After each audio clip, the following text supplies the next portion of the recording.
In this session, we will try to understand simplified block diagram of electric vehicle.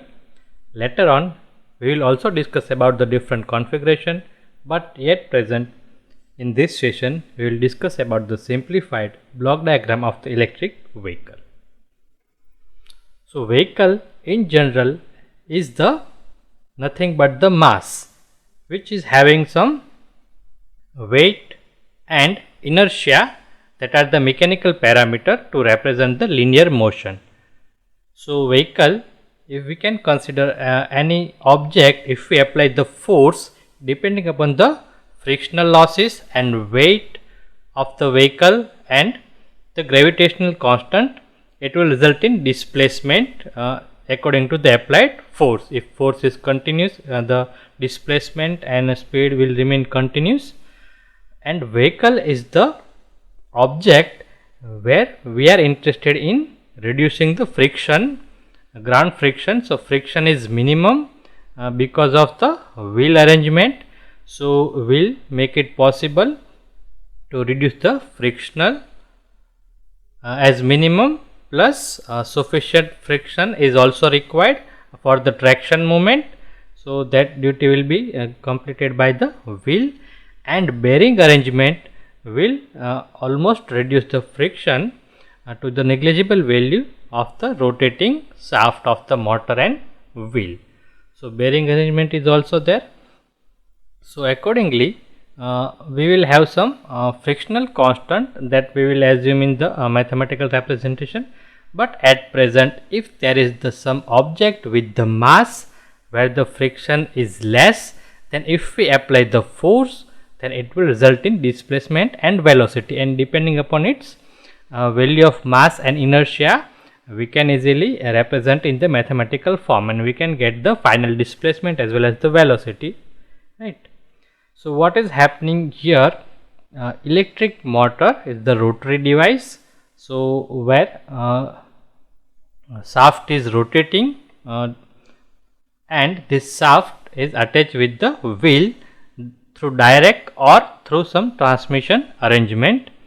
So, the shaft of the motor is connected and responsible for the rotation of wheel, and the tangential force developed at the wheel is responsible for the its motion of the vehicle, and that force multiplied by the radius of the wheel is called the torque. So, that effective torque which result in movement or the displacement or speed of the vehicle.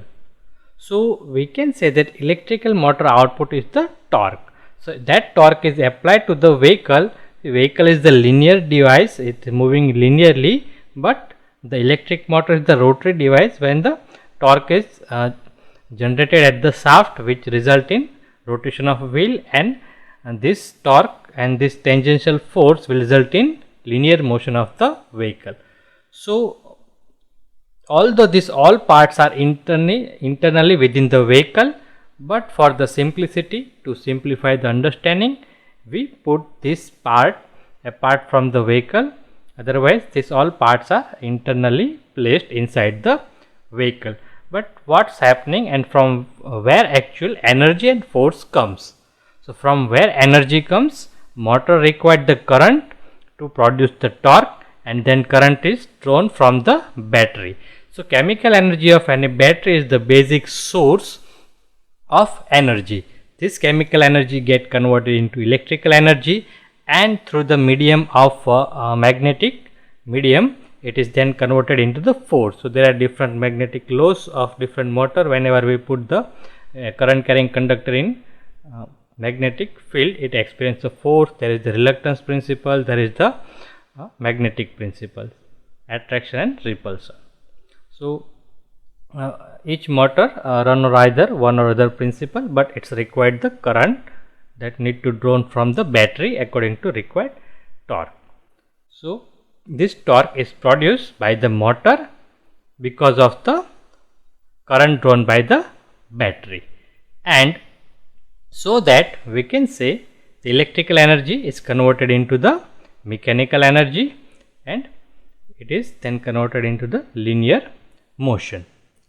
But we also require to control the speed, and for the simplified arrangement it is not written only electric motor, but this block represents the electric motor drive. That means this block itself combine the converters, power electronics converters that required to power the motor, and to control the speed we require the controller also. So electronic controller and converter all combined in this block of electric motor. And so we are having the speed control arrangement, and through the foot accelerator in the car we can control the speed, we can accelerate the and control the amount of current that produce the torque. So we can control the amount of torque, and so that it will control the amount of speed and displacement and acceleration and velocity all. So this is the simplest way of electric vehicle, and this simplified block diagram gives the very basic idea about basically vehicle is nothing but the mass and inertia, and with the least friction. So in detail we will discuss one by one.